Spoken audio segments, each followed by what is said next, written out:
Justice, Coventry's men shed. What's eating Coventry? As I walk through the city streets, what I see, should I believe, my friends down on their luck. I offered a hand, I offered a hand, I offered my heart. That was not enough. I will pull you out, do not pull me in. I will have to let go. I gave them no pom-pom and not a closed fist. No one cares. Food is replaced by 3 meals a day with drink and drugs into the deep red beyond. But it's a blessed place to sleep tonight. The time has come. Coventry bites back. Coventry fights back.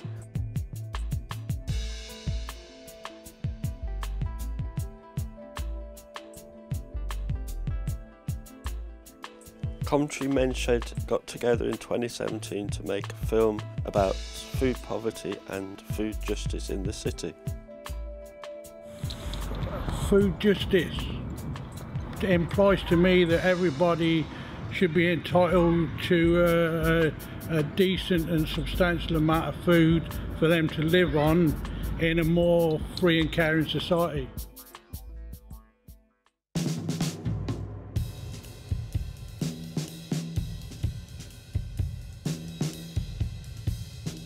Too many people that are going without food, without money, including young children and families.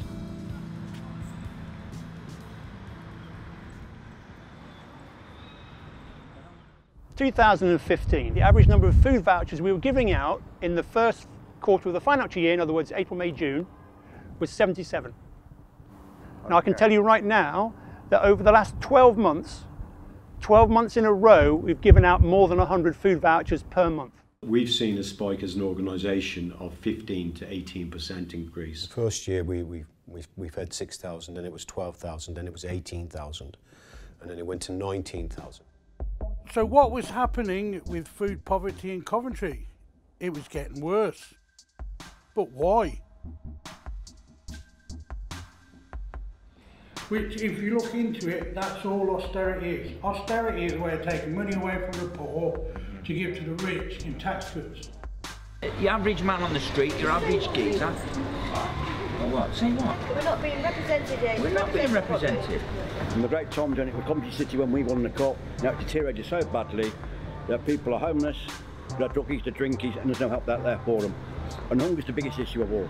A lot of people would say the root causes of the problems is austerity, and that has a part to play. Delay in obtaining benefits, and quite often it might be because of people's lifestyle, it might be people's lifestyle choices. It's not just one thing. There's a combination of things where people could find themselves in food poverty. Causes are very complicated. It's a bit like, I'll give you a quick analogy, it's a bit like saying that homelessness is the same thing as rough sleeping. Of course, people who are rough sleeping are homeless, but it's a much, much bigger picture to talk about homelessness. And you can get people off the streets by doing some particular activities. But homelessness is such a bigger issue with so many more causes and contributing factors that you need to do an awful lot of different things to have any kind of impact. There's a big thing around incomes. We need to make sure people have got the right level of income to feed their families, whether that's through work or whether they're on benefits. People don't choose to be on benefits. The situation in the city through employment, a lot of the jobs that have been created in Coventry are low paid, low skilled, 0 contracts in warehousing. And so as a consequence, we're seeing more and more people having to come to Food Bank. Having a disciplined workforce that are poor and think that they deserve to be poor is to the advantage of big corporations.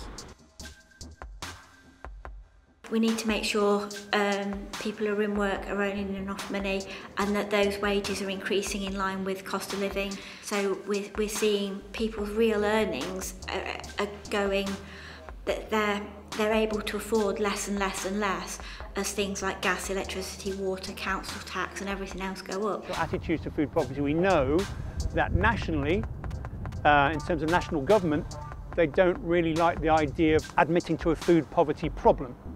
So if you don't admit to there being a problem of food poverty, then all these people claiming food poverty are clearly, you know, they're either not telling the truth or they can be doing something else, and it's really a problem they've got to sort out as individuals instead of the government helping to sort out that problem. You know, I don't want to get highly political one way or the other. The cuts are here, we have to live with them. There's various different charities that people can access when they're in dire need. But I think it's about educating people to make the right lifestyle choices, to help families where needed, make sure that the families are accessing the benefit system.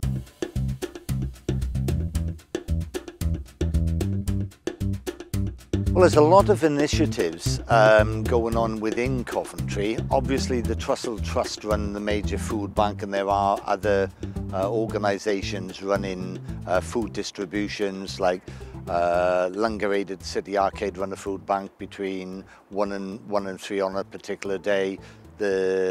Some of the mosques are running food banks, and there are a lot of organisations that feed people on the street.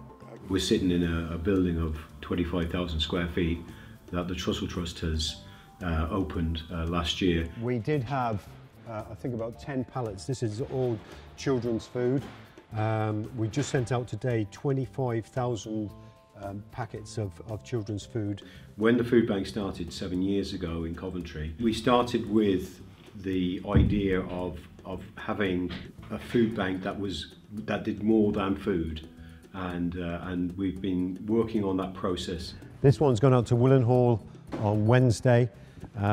Already today we've delivered a load of food, but we also collect food. So because we're right in the middle of Harvest Festival at the moment, we're collecting from the various schools around the city. So Edgewick Park, Manor Park, Alsley, all around the city. Children are collecting food for us at this particular time. You know, what do you think about food banks? Necessary evil for now.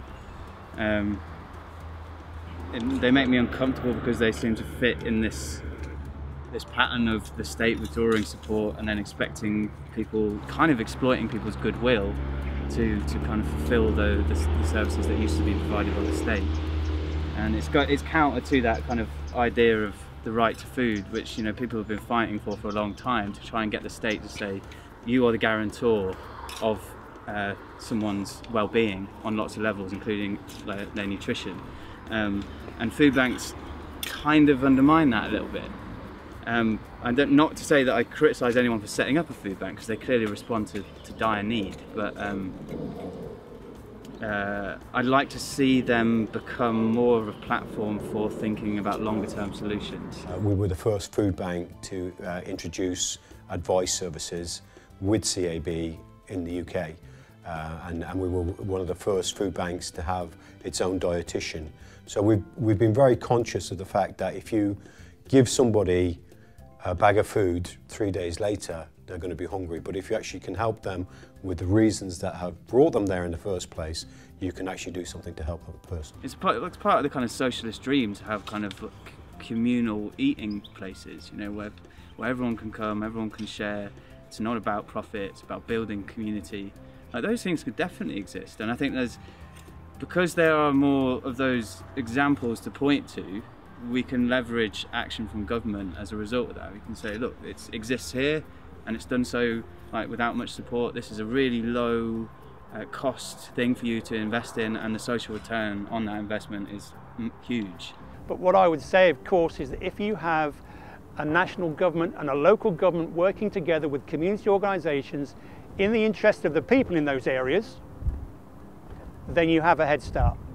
You know, some of the work that's happening in Coventry through Feeding Coventry, the organisation Feeding Coventry, is encouraging, because it is starting to show signs of that connected up thinking. Food banks working with food retailers, with food activists, to develop a strategy which takes that energy that is mobilised around emergency food aid and kind of channel it into stuff like this, so that injustice that people feel really strikingly, you know, when they see people without food doesn't just dissipate at the food bank. It goes like, okay, so you're hungry now, but you know, maybe we can build a movement that draws attention to all these other things. I don't think we'll ever reach a point where we'll have a hunger-free society.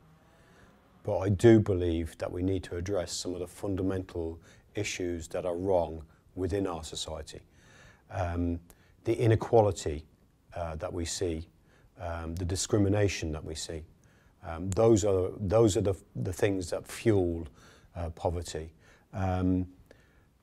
Lack of opportunity.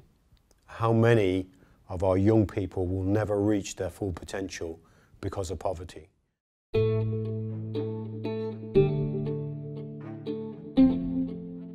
Philosophy of Langar was created, one of our first gurus, Guru Nanak Dev Ji, and the whole purpose of Langar was to show equality for everyone.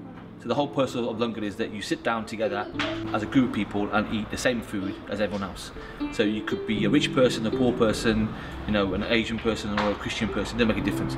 You all sit down on one level, eat the same food, it's cooked from the same pots, and that was the main concept of Langar. Coventry, we feed about 650 meals a week. So that's all different.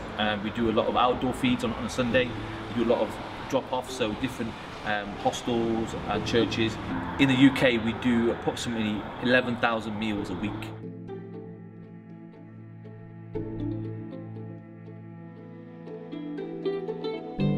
So for me, the whole crux of this is about community and how important community is. We should start empowering people basically on how to live the best themselves. We're spiritual beings, we've all got a heart.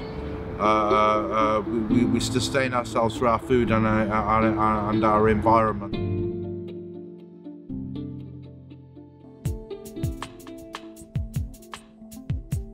Feed my children, feed me. Help me face another day. In the name of food justice, what we do, what we can for our town. We try and find a way to pay the rent in our town of what that once was.